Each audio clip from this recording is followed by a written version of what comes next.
వినాయక చవితి వస్తే చాలు మట్టి వినాయకుడిని చేసి ఊరేగించేవాళ్ళం.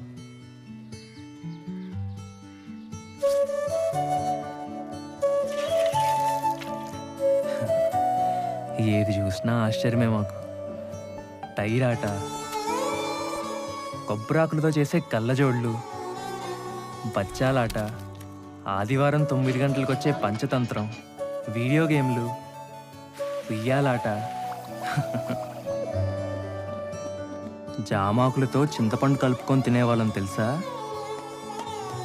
అసలు పొద్దున్న లేస్తే మా పనల్లా ఆడుకోవడమే.